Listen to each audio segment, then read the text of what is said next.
Hello, this is Lady Boulay, and I hope you're having a beautiful day. Thank you for your support.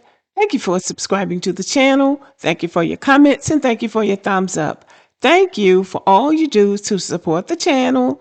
And yes, we are commanded to love one another, whether we want to or not, or whether we agree with each other or not.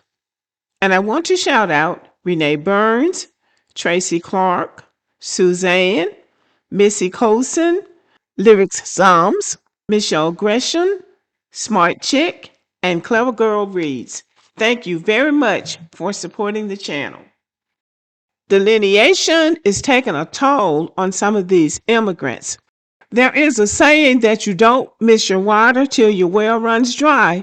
I don't think they realized how much they were depending on us to give them some status or some kind of recognition in this country. And when Black Americans said, it's over, we have delineated, we are a separate group from you, and you don't really have access to us anymore. I think that took a greater toll on them than we thought it was going to take and that they thought it was going to take. So some of them are calling into different Black American podcasts, making smart, elegant remarks and things like that. And some of them are coping in different ways. Some of them are now trying to make it seem like they are cool, being an immigrant is cool, or that they are the birthday, as they say on TikTok. But it's really not. It's really the delineation is really taking a toll on them. I want you to listen to this video from this guy, and then we're going to talk about it. Not gonna lie, God did his big one making sure that I was part of an actual culture. Like, it's just a good feeling when somebody asks you where you're from. You're able to say any other country just than America itself. Like, somebody can ask you where you're from, and you could probably say, yeah, I'm Guyanese, or I'm African, or I'm Jamaican. You could go start talking about the culture, then the food, then talk about the dancing, then talk about the clothes.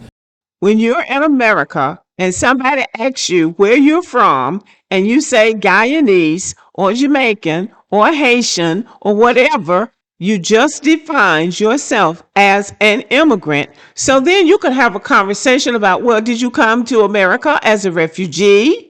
Did you come as an asylum seeker?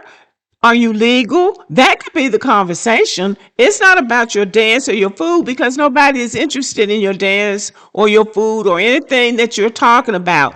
If you were in Ghana, they might be interested. But what's happening now with the Ghanaians is that, number one, South Africa has run them out of their country.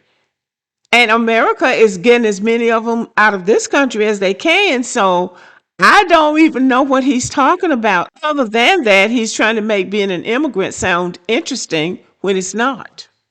It just hits different when you can show and say that you're part of an actual culture. You know, don't get me wrong. Nothing is wrong about being from America, but it's just... They keep talking about being from a culture, but they never tell us what that culture is.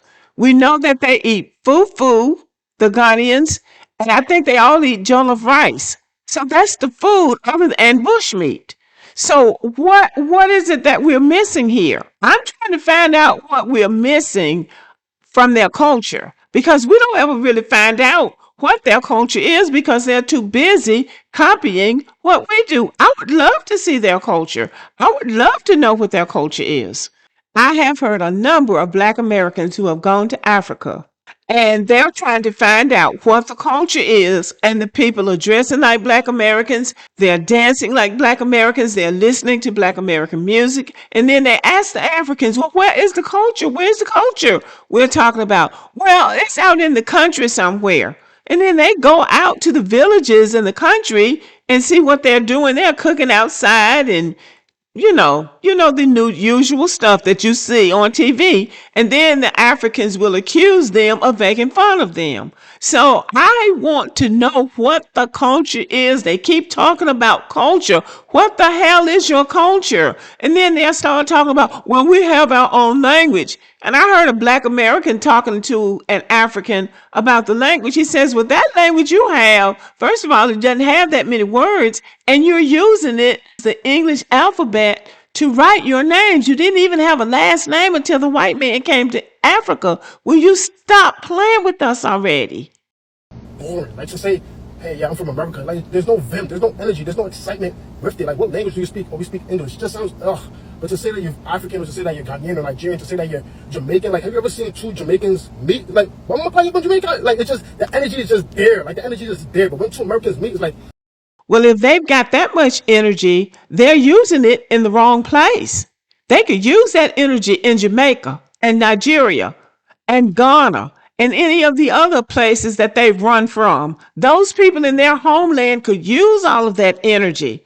So instead of focusing all of that energy on America, which is a first world country, is already developed and inhabited and run by the people who built it, they need to take that energy back where they came from and help their people. That's what they need to do with that energy.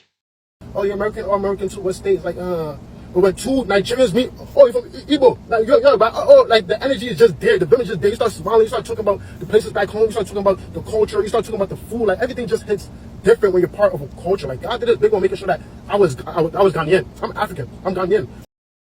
This guy is so full of shit that it's not even funny. These people don't even get along in their homelands. You ought to hear the man from the Bantu City Diaries talking about the Igbo and the Yorubas and the Hausa in Nigeria. They can't stand each other. They want to divide that country into 3 different areas so they all have their own countries because they can't get along. The Ghanaians and the Nigerians do not get along. The Ghanaians closed their border to the Nigerians. Nobody wants Nigerians in their country. So this guy is full of it. So God did this big one making sure that I was part of a culture. Like, once again, don't get me wrong, being American is cool. You know, I'm blessed to be from this country. I'm blessed to be born in this country. But it just hits different when I'm able to see somebody else that's African and I can relate to them. It's like being in your own world. You know, it's like being in your own entity, your own space. You speak your specific language, different foods, different clothes, different cultures, different practices. Like, everything is just, like, in real life feels like. So this sounds like an emotional rant to me. Like, maybe he probably heard somebody say something that pissed him off, so he decided to make a video that was kind of throwing shade at Americans, probably really black Americans, but without actually saying that. So, because I mean, I think it's pretty obvious. But my thing is this: so whenever I hear people say stuff like this, I just be thinking to myself, but you're here though. Like, you're like, you talk about how it's boring, there's no culture, there's no language, and whatever, however you feel, who cares, whatever. But you're here. Like, your peoples chose this country to immigrate to. All of those other countries that you were talking about, you could pick up and immigrate to one of those places. I mean, nobody's stopping you. If you want to experience culture in the way that you see culture, then you could very much do that. I mean, you don't have to be here. It's like people think that they throwing shade at us when they say stuff like that, and we just be looking at them like, but you're here.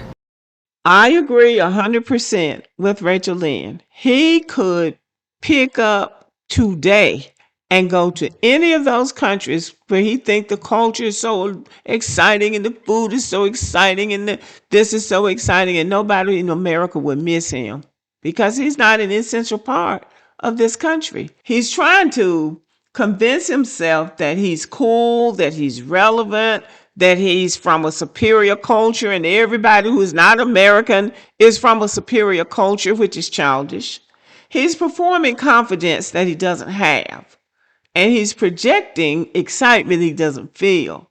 So, he's just trying to make himself important because he doesn't feel important. And because, as they say, delineation is really bothering them because now they don't have access to us. So now they can go on and build any kind of culture they want because nobody cares. And like I say, he could leave and go to any of those cultures and nobody would care. But you know what? He's not going to do it. He's not going to do it because all those other homelands are failed homelands just like his own. Black Americans don't need to be exciting by his standards because we are influential. Our identity isn't a costume or a festival or a dance routine. It's a lineage. It's a legacy. It's a culture that shaped the world.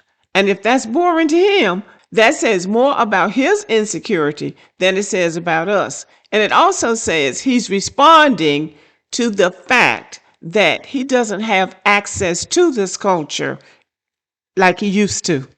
Okay? So, anyway, y'all, let me know what you think about the video and have a good evening.